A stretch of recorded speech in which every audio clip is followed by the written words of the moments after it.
કાવ્ય બુટીકમાં તમારું હાર્દિક સ્વાગત છે મિત્રો। ચેનલમાં નવા હોય તો ચેનલને સબસ્ક્રાઈબ કરી લેજો। તો આજનો ટોપિક છે આપણે બોટ નેકમાં કેટલો શોલ્ડર માઇનસ કરવો અને કેટલો મૂંઢો ઉતારવો। તો ચાલો આપણે ચાલુ કરીએ। તો સૌપ્રથમ આવી રીતે લંબાઈ વત્તા 1 ઇંચ આપણે આવી રીતે લાઈન ડ્રો કરી દેવાની।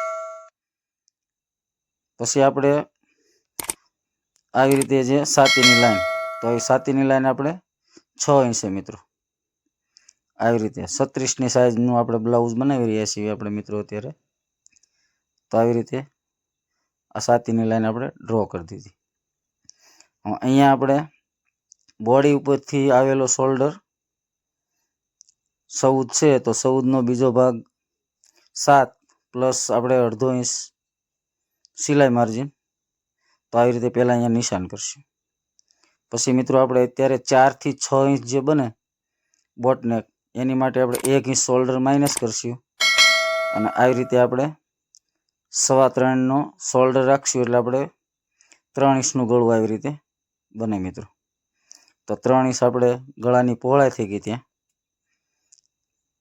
તો વિડીયોમાં તમે જે રીતે જુઓ એ રીતે તમે પણ ફોર્મ્યુલા અપ્લાય કરજો, તો પરફેક્ટ ફિટિંગ તમારે પણ આવી રીતે આવી જશે મિત્રો। તો હવે મિત્રો અહીંયા આપણે છાતીની લાઈન ઉપર આપણે 36નો 8મો ભાગ 4.5 પ્લસ 2.25 ઇંચ આવી રીતે, એટલે 6.75। એટલે જે રીતની શોલ્ડરની લાઈન કેટલી રાખવાની ને એ હું તમને મિત્રો અહીંયા શીખવી રહ્યો છું। તો છાતીનો 8મો ભાગ પ્લસ 2.25 ઇંચ આવી રીતે આમ 300 લીટો આવશે મિત્રો બોટનેકમાં। તમે વિડીયોમાં જોઈ શકો છો, ઘણા બધા બ્લાઉઝ બનાવતા હોય એમાં કટિંગમાં પણ આ રીતનું આવતું હોય છે। તો અહીંયા આપણે છાતીનો ચોથો ભાગ, તો 36 છાતી છે તો આપણે 9 પ્લસ આપણે 1.5 ઇંચ માર્જિન પ્લેટ માટે। આવી રીતે મિત્રો તમે પણ અપ્લાય કરજો। અહીંયા આપણે 6 ઇંચનું ડીપ નેક બનાવીએ છીએ। 6 ઇંચ ડીપ નેક ન કહેવાય મિત્રો, 6 ઇંચ બોટ નેક કહેવાય। 6 થી ઉપર જાય એને આપણે ડીપ નેક કહેવાય। 4 થી 6નું બનાવવું હોય તમારે બ્લાઉઝ, તો તમે આ ફોર્મ્યુલા અપ્લાય કરજો। આવી રીતે આપણે આ પાછળનું ગળું ડ્રો કરી લીધું। પછી અહીંયા આપણે 1/2 ઇંચનું મિત્રો ડાઉન આવે આવી રીતનું। શોલ્ડર આપણો જે બોડી ઉપર હોય ને એ ઝૂકેલો હોય, તો આવી રીતનું 1/2 ઇંચનું આપણે જે ડાઉન આપી દીધું। પછી નીચે આપણે કમરનો ચોથો ભાગ, તો 30 કમર છે તો 7.5 1 ઇંચ આપણે અહીંયા આ 1 ઇંચ દાંટ માર્જિન અને પ્લસ આપણે 1.5 ઇંચ સિલાઈ। તો આ મિત્રો આપણે નીચે કમરનું માપ થઈ ગયું।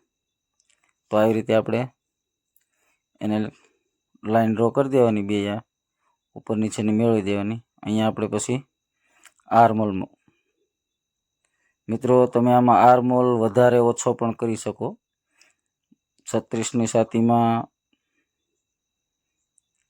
17નો આર્મહોલ હોય તો થઈ રહે।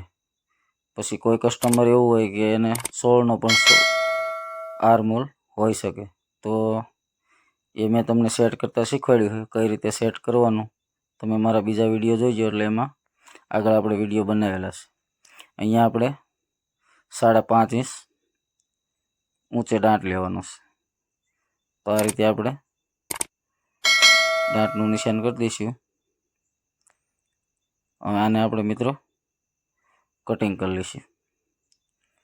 તો આપણે આને કટિંગ કરી લેવી। મિત્રો અમારો વિડીયો તમને ગમતો હોય તો લાઈક કરજો, શેર કરજો અને કોમેન્ટ કરજો કે વિડીયો તમને કેવો લાગે। નેક્સ્ટ ટાઈમ આપણે આવા બધા વિડીયો નવા જે ટ્રીકના હોય એ બધા અપ્લાય કરતા રહીશું અને હું તમને શીખવતો રહીશ। આપણે હમણાં આને આ ભાગ પાછળનો જે છે, જે કટિંગ થાય એને આપણે ડમી ઉપર હું તમને સેટ કરીને બતાવીશ કે કઈ રીતનું કેટલું ગળું ખુલે। તો વિડીયો તમારા મિત્રો સાથે શેર કરી દીજો મિત્રો, અને લાઈક કરજો।